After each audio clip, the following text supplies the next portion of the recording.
Ce matin, on continue notre série, c'est le 3e épisode de notre série Versets à haute tension. Ces versets de la Bible qu'on n'entend jamais, qu'on ne lit jamais, qu'on ne partage jamais sur les réseaux sociaux, ces versets de la Bible qui ne sont jamais le verset du jour, vous savez, sur les applications Bible, sur nos téléphones, parce que c'est des versets qui nous dérangent, c'est des versets qui nous choquent, qui nous mettent mal à l'aise, etc. Alors ce matin, on ne va pas lire un passage de l'Ancien Testament, comme on l'a fait la dernière fois, ou de l'Apocalypse, et pourtant on a quand même l'embarras du choix dans ces endroits. Mais on va lire un passage des Évangiles, une parole de Jésus. Et c'est vrai qu'en fait, Jésus, il a dit beaucoup de paroles qui dérangent, en fait, des paroles qui nous remuent, qui secouent, des paroles qu'on ne veut pas entendre. Et d'ailleurs, souvent, quand on lit la Bible, il y a beaucoup de paroles qui nous secouent quand même. Quand c'est l'Ancien Testament, bon, les chrétiens se disent « bon, ça c'est l'Ancienne Alliance, c'est pas trop grave, on n'est plus trop concernés ». Ou bien quand c'est dans l'Apocalypse, on va se dire « bon, tout ça c'est très symbolique, c'est très imagé ». Mais quand c'est des paroles qui viennent directement de Jésus, quand c'est des paroles qui viennent directement du Big Boss, là tout de suite, eh ben, on est obligé de les prendre au sérieux. Alors voilà la parole qu'on va lire ce matin, c'est un passage court, 3 versets. C'est une parole de Jésus, moi, qui m'a beaucoup déstabilisé la première fois que je l'ai lu. J'ai mis beaucoup de temps à la comprendre. Vous allez voir pourquoi. On lit ça dans l'évangile de Matthieu au chapitre 10, les versets 34 à 36. Voilà ce que nous dit Jésus. Verset à haute tension pour ce matin. Ne pensez pas que je sois venu apporter la paix sur la terre. Je ne suis pas venu apporter la paix, mais l'épée.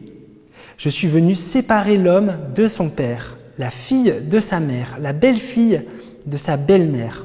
On aura pour ennemis les membres de sa propre famille.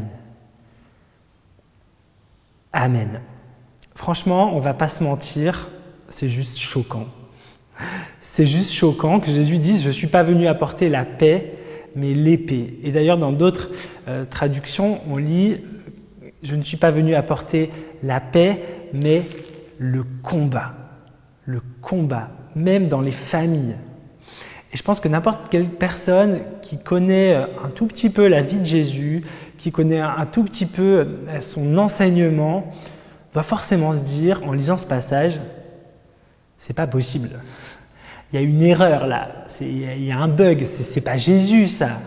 C'est pas possible que ce soit le même Jésus qui nous enseignait d'aimer notre prochain, d'aimer nos ennemis, lui qu'on appelle le prince de paix, lui qui ne s'est pas défendu quand on l'a arrêté, quand on l'a mis à mort, lui qui a dit heureux les artisans de paix, lui-même qui a dit que son projet sur la terre était de réunir à lui tous les hommes. Comment c'est possible que ce soit ce même Jésus qui dise, et c'est écrit noir sur blanc dans nos Bibles, je ne suis pas venu apporter la paix, mais l'épée. C'est-à-dire, en fait, je suis venu apporter de la division sur la terre. C'est chaud quand même. C'est chaud parce que la division, c'est quand même plus le truc du diable quand même. Hein, c'est quand même plus le truc de l'ennemi de Dieu. D'ailleurs, le mot diable, dans la langue de la Bible, dans le grec, ça veut dire littéralement le diviseur. Alors comment on peut comprendre ça? Ce Jésus qui n'est que paix, qui n'est qu'amour, comment peut-il nous dire « je suis venu apporter non pas la paix, mais l'épée qui tranche, qui divise ». Alors ce qu'il faut comprendre, ce qui est essentiel de comprendre, c'est que là, Jésus, en fait, il n'est pas en train de nous parler de son projet, il n'est pas en train de nous parler de ce qu'il veut faire, il est en train de parler de ce qui va arriver. En fait, Jésus est en train de faire une prophétie, il est en train de prophétiser sur ce qui va arriver. Et effectivement, ce qu'a prophétisé Jésus est arrivé tout de suite. Dès le début de l'Église, la foi en Jésus-Christ a causé des divisions. Elle a causé des divisions à tous les niveaux parce que la foi en Jésus-Christ a attiré de l'hostilité. Dans les petits groupes à Melun, en ce moment, on est en train d'étudier de lire tout le livre des Actes des Apôtres. Donc c'est ce livre qui se situe après l'Évangile, qui raconte toute l'histoire de l'Église depuis le début. Et on a bien vu que la division, l'hostilité envers les chrétiens, elle est arrivée tout de suite. Chapitre 1, Jésus monte au ciel, c'est l'ascension. Chapitre 2, Pentecôte, l'Esprit descend sur les disciples. Chapitre 3, Pierre commence à prêcher dans un lieu public, au temple. Et chapitre 4, les disciples sont arrêtés, en prison. 3 chapitres plus loin, chapitre 7, le premier chrétien est mis à mort pour sa foi, Étienne, simplement parce qu'il confessait que Jésus est le Fils de Dieu. Donc vous voyez, cette prophétie, elle s'est réalisée dès la Pentecôte, dès le tout début de l'Église. Tout de suite, le peuple juif, le peuple d'Israël s'est retrouvé scindé en deux, entre ceux qui ont mis leur foi en Jésus-Christ et ceux qui ne l'ont pas fait. Et ceux qui se sont convertis, en fait, ils se sont immédiatement retrouvés en danger. Danger d'être rejetés, danger d'être persécutés, emprisonnés et mis à mort. Et bien sûr, le danger qu'ont encouru ces chrétiens, qu'encourent encore certains chrétiens aujourd'hui, il vient des autorités et des autorités religieuses. Parce que les autorités religieuses, ça leur posait problème. Ça leur posait un gros problème que tout le monde devienne chrétien parce que, en fait, les chrétiens n'avaient plus du tout besoin de toute leur institution, de tout leur système. Les chrétiens, ils n'ont plus besoin de temple parce que Jésus est le temple. Les chrétiens, ils n'ont plus besoin de prêtres parce que Jésus est le prêtre. Ils n'ont plus besoin de sacrifices, de faire des sacrifices parce que Jésus est le sacrifice ultime et parfait. Ils n'ont plus besoin de tous ces rituels, de toutes ces règles alimentaires notamment de purification parce qu'ils ont été purifiés une bonne fois pour toutes par Jésus. Alors, les chrétiens vont être persécutés par les autorités religieuses juives en premier lieu, mais très vite, quand l'évangile va se répandre dans toute la Méditerranée, dans le monde entier, notamment dans le monde païen, les chrétiens vont aussi être confrontés à l'hostilité des autorités païennes, parce qu'ils vont refuser de vouer un culte à l'empereur, ils vont refuser de vouer un culte aux idoles, aux divinités, de s'agenouiller devant des statues, toutes ces choses qui pouvaient être passibles de mort.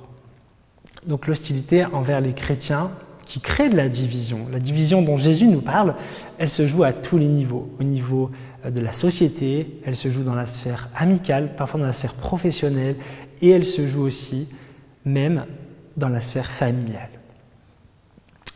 Alors bon, aujourd'hui en France, se convertir, quand on est issu d'une famille vaguement chrétienne, en général ça va, ça pose pas beaucoup de soucis. Se convertir quand on est issu d'un milieu athée, c'est pas toujours évident. On peut déjà être confronté au mépris, à de la moquerie, peut-être à du rejet aussi.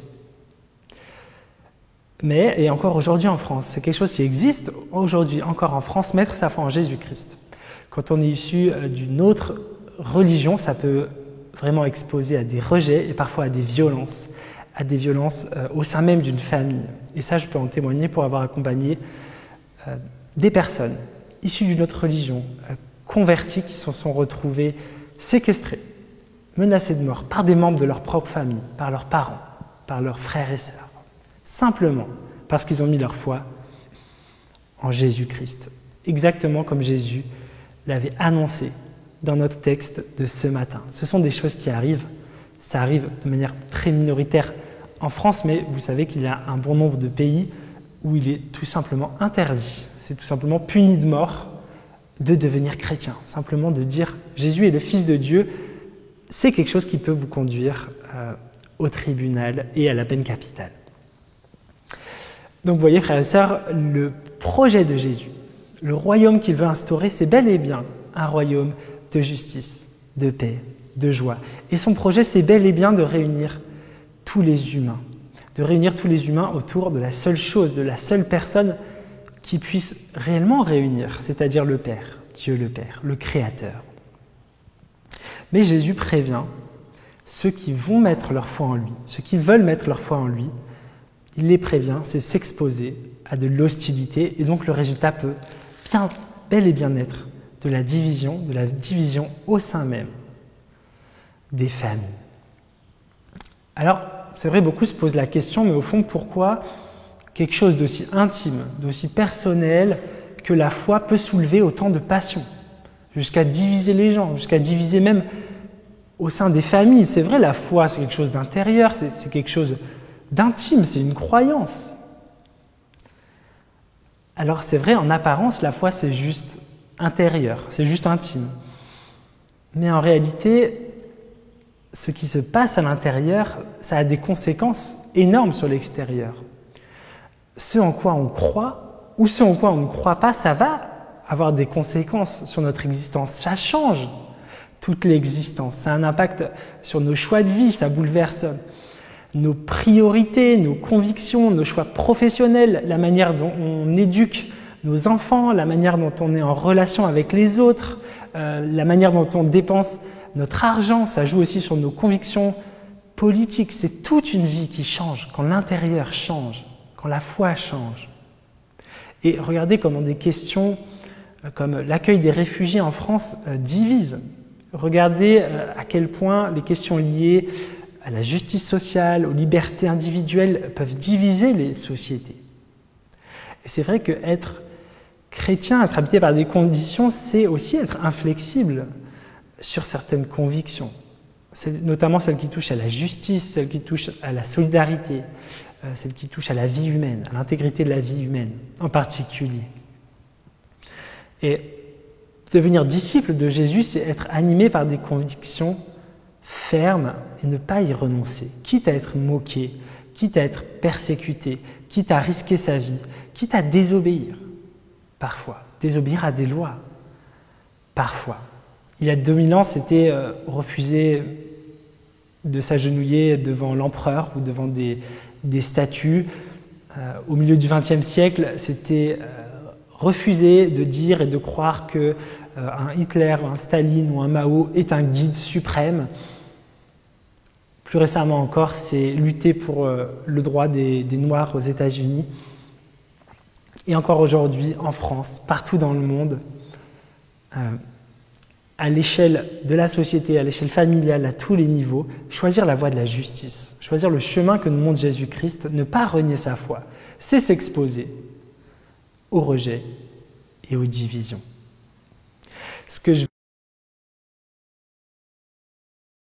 faire comprendre quand il nous dit « je ne suis pas venu apporter la paix, mais la division », c'est que son enseignement a quelque chose de profondément radical. Et tout ce qui est radical provoque nécessairement du rejet et de l'hostilité. Alors c'est vrai, on n'aime pas trop ce mot radical. C'est comme le mot extrémisme. C'est perçu comme quelque chose de péjoratif parce que c'est vrai dans l'imaginaire collectif, radical, radicalisme, ça veut dire violence. Alors on se dit il faut être modéré. On veut être des chrétiens modérés. Et c'est vrai que moi, personnellement, pendant longtemps, quand les moments où j'osais dire que j'étais chrétien, je me sentais toujours obligé de rajouter « je suis chrétien », mais je vous rassure, je suis modéré, moi. Je ne suis pas comme ces autres croyants-là. Mais du coup, ça vaut le coup de réfléchir. Si on considère qu'être chrétien radical, c'est quelque chose de mauvais, qu'est-ce qu'on dit ? Ce qu'on dit, en fait, c'est que la foi chrétienne est quelque chose de mauvais. Qu'être modéré, c'est juste un moindre mal. Parce que si la foi chrétienne est quelque chose de bon, alors être radical dans sa foi, eh bien c'est très bon.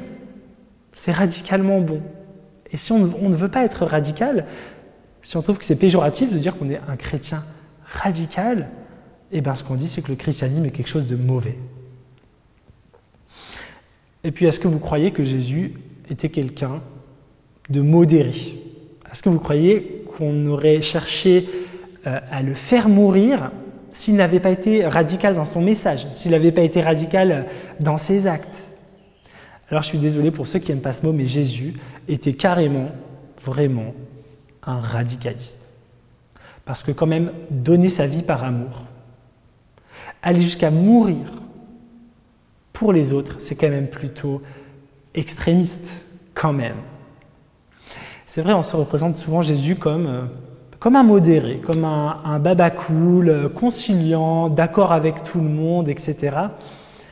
Et puis on a souvent cette idée que toutes ces lois de l'Ancien Testament, elles étaient quand même dures, elles étaient quand même rigides, vachement exigeantes, mais heureusement, Jésus est arrivé pour venir modérer tout ça, pour venir adoucir tout ça. Mais en fait c'est tout l'inverse en réalité, parce que au niveau des exigences de Dieu, au niveau même de la loi, Jésus, il met la barre beaucoup plus haut. Si vous lisez le début du sermon sur la montagne, donc ce discours de Jésus dans l'évangile de Matthieu, vous lisez au chapitre 5, écoutez ce qu'il dit. Jésus dit, la loi vous a dit que vous pouvez haïr votre ennemi, moi je vous dis, aimez votre ennemi. La loi vous disait que vous pouviez vous venger, œil pour œil, dent pour dent, moi je vous dis, tendez l'autre joue si on vous frappe.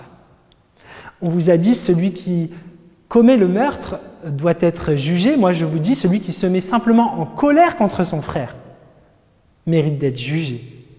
Vous avez entendu, tu ne commettras pas d'adultère. Moi, je vous dis, celui qui regarde une femme avec du désir a déjà commis un adultère. Vous voyez, Jésus n'est pas du tout venu apporter de la modération. Il est venu apporter de la radicalité.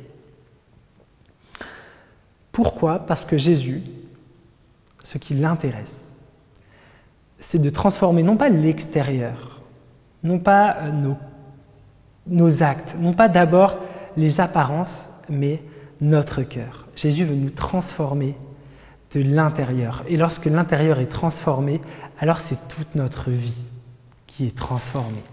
Il y a tout qui change. Comme Jésus, nous sommes appelés à aimer radicalement, à pardonner radicalement, à donner radicalement, à espérer, quelle que soit la situation, quelles que soient les épreuves. Toujours dans le même évangile, Jésus nous dit que votre oui soit oui, que votre non soit non. Il s'agit d'être ferme dans nos convictions. Alors ça ne veut pas dire être borné, ça ne veut pas dire avoir des idées préconçues ou avoir réponse à tout. Je pense que Dieu veut qu'on utilise notre intelligence, qu'on s'en serve. Mais marcher à la suite du Christ, être son disciple, porter le merveilleux nom de chrétien, c'est aussi devoir, dans certaines situations, dire oui ou non, être pour, être contre. Choisir, c'est nécessairement renoncer. Si nous sommes incapables de renoncer à quoi que ce soit, c'est que nous sommes incapables de choisir. Et si nous sommes incapables de choisir quoi que ce soit, nous sommes incapables de choisir réellement Jésus-Christ comme Seigneur. Du coup, c'est des questions que chacun peut se poser intérieurement. Quelle est la conséquence de ma foi en Jésus-Christ, de ce qui se passe à l'intérieur sur mon existence? Qu'est-ce qui a changé? Est-ce que quelque chose a changé? Est-ce que si je n'étais pas chrétien, ma vie serait différente ou pas? Est-ce que ça impacte mes choix? Est-ce que ça impacte mes relations aux autres? Et peut-être si vous êtes en questionnement, peut-être vous découvrez la foi chrétienne, vous pouvez vous poser la question, qu'est-ce qui me fait vivre? Qu'est-ce qui donne un sens à ma vie? C'est vrai que ce côté extrême dans le fait d'être chrétien peut faire un peu peur. Je sais que beaucoup de personnes ne franchissent pas le pas de la foi, ne franchissent pas ce pas de donner leur cœur à Jésus parce qu'ils savent, et ils ont raison d'ailleurs, que le jour où ils font ce pas, le jour où ils décident de donner leur cœur à Jésus, eh bien toute leur vie va changer, toute leur vie sera bouleversée, rien ne sera plus comme avant. Hier, j'ai demandé sur le groupe Facebook de notre église de Melun à chacun de partager son verset préféré, et sans grande surprise, à peu près toutes les réponses, y compris la mienne, c'était des versets qui tournaient autour de l'assurance de l'amour de Dieu particulier pour chacun d'entre nous, ou des promesses de bénédiction de Dieu.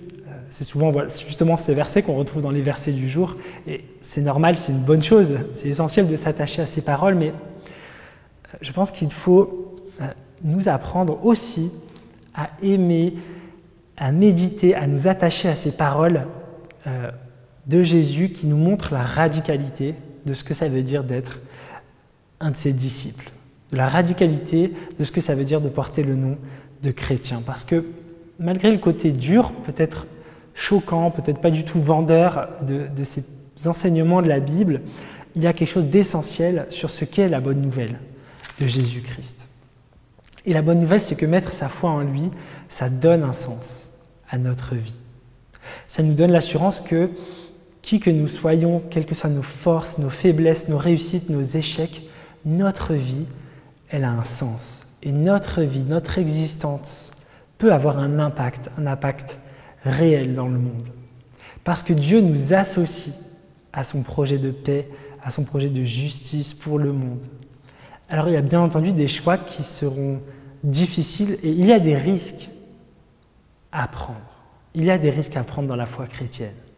Mais ce qui nous est donné et ce qui ne peut pas nous être pris, c'est une véritable raison de vivre et aussi une raison de mourir, une raison pour laquelle on est prêt à donner sa vie. Au fond, vivre réellement, c'est avoir une raison de donner sa vie. Il y a dans cette parole, il y a dans le Deutéronome une parole de Dieu qui dit « J'ai mis devant toi la mort et la vie, la bénédiction et la malédiction. Choisis la vie afin que tu vives. » En Jésus-Christ, nous pouvons choisir la vie, alors nous vivrons réellement. Et maintenant, je vous invite, si vous le voulez bien, à prier avec moi. Père, ce matin, tu viens à nous avec une fois encore une parole radicale, une parole tranchante comme une épée. C'est pourquoi nous te demandons d'ouvrir notre cœur afin que nous puissions être d'abord vraiment assurés de ton amour pour nous. Oui, Seigneur, tu nous as aimés d'une manière vraiment extrême, vraiment radicale, et tu nous l'as montré par Jésus, sur la croix. Cet amour de ton Fils Jésus, cet amour qui pardonne tout, qui croit tout, qui espère tout, qui supporte tout, nous le voulons pour nous-mêmes, nous te le demandons. Père, ta parole nous rappelle ce matin que tu ne nous as jamais promis la facilité, ni la tranquillité, mais tu nous as fait le plus grand de ces cadeaux, ta vie qui nous donne la vie en abondance. Une vie qui vaut la peine d'être vécue, une vie sans regret, une vie qui a une valeur sans pareil parce qu'elle ne se mesure non pas à nos réussites ou à nos échecs, mais à ton seul regard d'amour. Oui, Père, c'est toute notre vie que tu veux éclairer. C'est toute notre intelligence que tu veux transformer par ton Fils Jésus.